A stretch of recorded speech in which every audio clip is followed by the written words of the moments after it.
Hello and welcome, ladies and gentlemen, to a brand new video today. And today we will review the Russian Grand Prix. And quite frankly, from a strategic point of view, and even from probably a racing point of view, it was actually a quite intriguing race and probably the best Russian Grand Prix I think we've ever had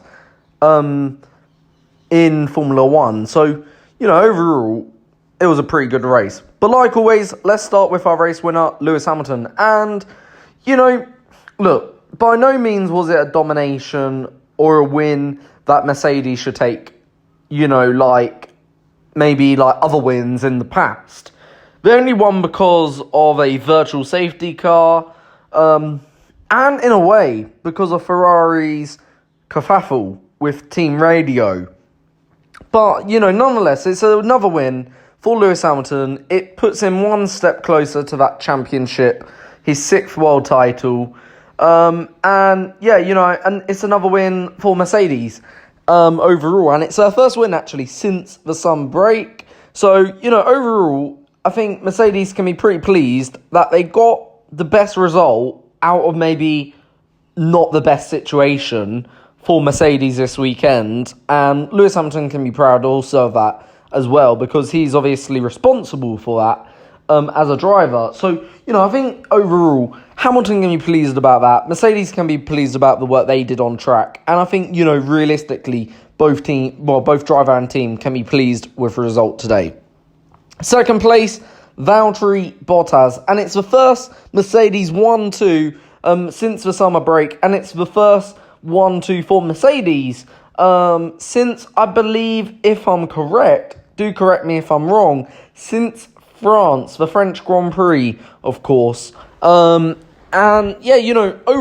pretty good Grand Prix. As I say, they maximised Mercedes today. The best result under probably not the best situation. They had the second fastest car, I think, all weekend long.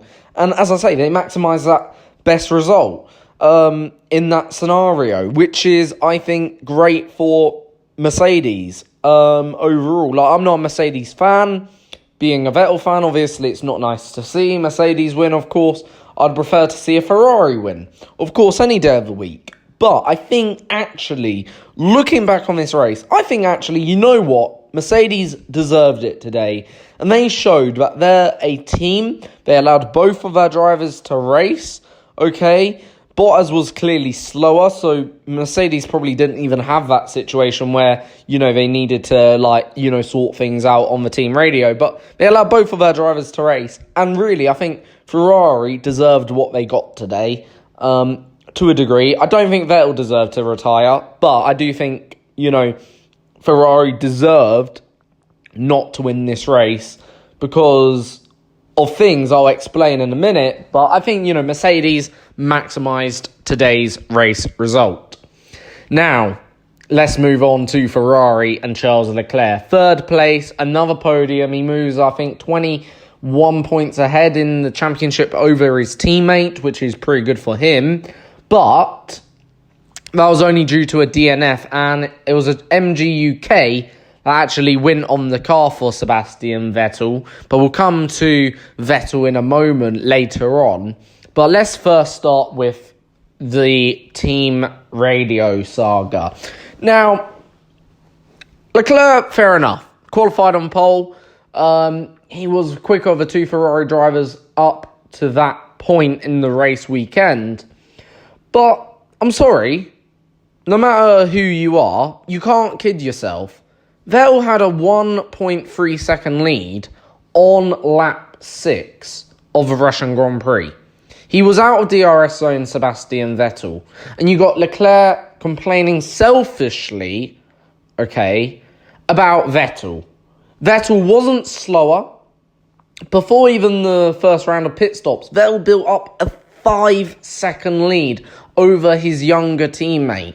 I'm sorry, but Ferrari, this is inexcusable to try and blag Vettel to get out the way today. I understand, maybe there was a deal before the race about slipstream and all of this, to try and get Vettel ahead of Hamilton. But Vettel made a better start than Hamilton. And was Vettel ever going to say no to going in front? And let's say this. Let's reverse the roles. Okay, how about Bahrain? Okay, in Bahrain, Bahrain was a very similar situation. Vettel was ahead. Okay, on the track. Okay, they told and gave Leclerc clear order to stay behind Vettel for 2 laps. Did he stay behind for 2 laps? He only gave Vettel half a lap before he was in front.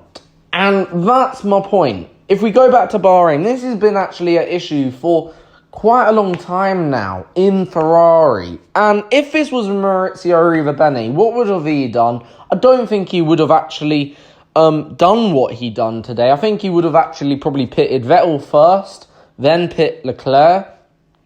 Because I'm not saying Maurizio Arrivabene would have been biased to Vettel, but he would have allowed both of his drivers to race. And we saw this with him and Kimi back in 2018. Ferrari are making too many blunders. And this is why Ferrari aren't a world championship winning team right now. You need to be strategically clear with both drivers. You need to say, look, race, don't be stupid. Don't take one another out. Give each other room. Make sure you give each other room. But if one driver is clearly quicker than the other, we were not going to hesitate to make a decision. In this case, Vettel was clearly ahead of Leclerc. That's number one. Secondly, he was faster than Leclerc. So why are you wanting to swap them back? What is the point? Okay, I understand, you may feel, Singapore, Leclerc was hard done by, the strategy. But look, that was Singapore, okay? And not being funny, they had to react to what Verstappen did. Otherwise, you could have had a far worse result. In this case, again, you got 2 drivers. Your cars are going well, they're going strong, up front. And you're just being selfish to try and please the young 21-year-old. At the end of the day, Leclerc's got to learn that Vettel and Ferrari's got to learn. Both Vettel and Leclerc can win races. And I understand that you want to get the best result. But sometimes to get the best result, you've got to say, look, Vettel's quicker or Leclerc's quicker. We're going to give this driver the team order today to move out the way. And you got to play things as it is. And you got to take sport as live. You can't, try and play it to suit your own hand. Because that isn't sport. That is cheating. And to try and cheat Vettel out of a win is plain and simply wrong, I think. I think the way Vettel handled it in the media press, or in the press pen, was absolute brilliant. He was even saying he didn't want to dog Ferrari in the shit today, which I think is fair. He said there was an agreement, but he even said, that he honestly felt he didn't want to dog Ferrari in it. And, I'm not going to hide back my emotions. I'm livid at Ferrari. And I think they deserved to finish third. Leclerc deserved to finish third. I hope, more bad luck happens to Charles Leclerc now and to Ferrari, not to Vettel. I hope actually Vettel gets a really, really good run and absolutely dominates Leclerc now, because he's shown this weekend and in the previous weekend why he's that number 1 Ferrari driver, in my opinion. And Ferrari deserved to lose today to Mercedes because of it.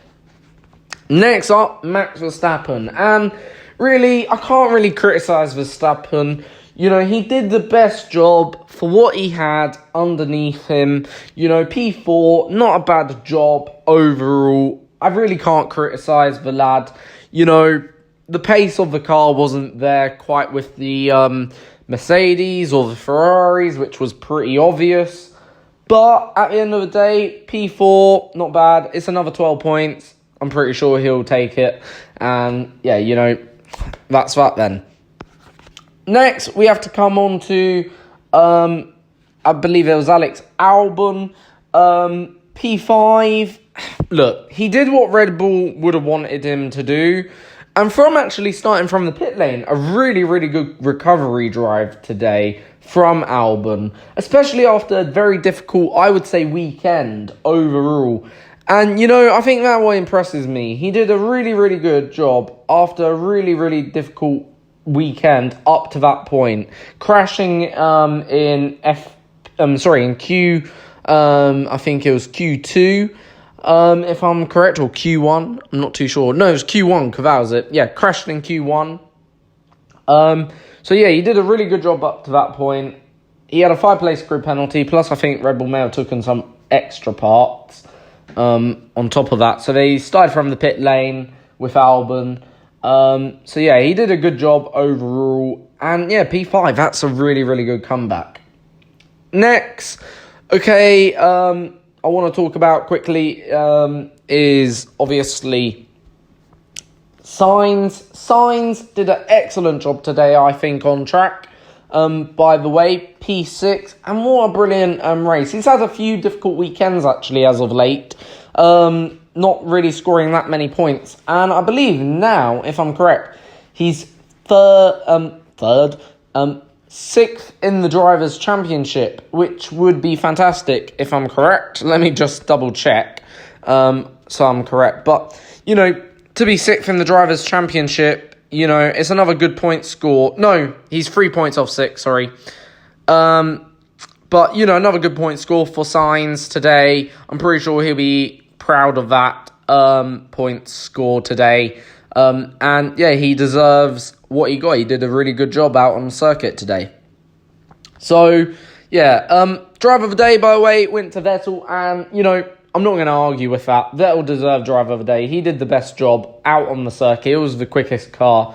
Okay, he didn't finish all the race. Fair enough. You could argue that. But I think it is only fair to say, okay, that, he was quicker than his teammates, certainly in the race. He did the best job at getting off the line down into turn 1 and deserved probably to win that race. It was a bit of a shame that he retired. And, I think, it was a bit of a shame that Ferrari were playing so dirty against their number 1 driver who they've had in that team for so long. He's the third best driver in Ferrari's history in terms of statistically. And I think it was a bit of a shame that Ferrari did what they did today. And I think, it was a bit of a shame that Leclerc was, acting the way he has done in recent races. Look, he's won 2 races so far this season. Obviously, Belgium and Italy, 2 great races. He should be absolutely proud of himself. He shouldn't be, letting the team down, making these radio rants, trying to, upset the team. And that's all he's doing. He's upsetting the team, in my opinion, and upsetting the fan base and causing great division in that Ferrari camp. And that is all that's happening. And really, I hope Matteo Binotto, because he has some explaining to do, in my opinion, for both Charles and Seb, because it's becoming now out of hand, in my opinion, at Ferrari. We've had Italy controversy. We've had, obviously, Singapore, there was controversy. And now there's Russia controversy. 3 consecutive races where, in some form or another, there's been some sort of controversial matter at hand and has affected the racing, in my opinion, for both Sebastian and Charles. And it's becoming a bit of a joke. It's beyond a joke now for Ferrari. And yeah, I hope they'll get this back on track and calm that situation down, because I like both of them as drivers, as people, but I just don't like what Ferrari did today with Sebastian, and I think he rightly deserved the driver of the day. So thank you for watching. Have a great day, ladies and gentlemen. See you all next time for another race review. Next time will be the Japanese Grand Prix race review in about 2 weeks' time. So until then, keep safe, keep going, and see you all next time.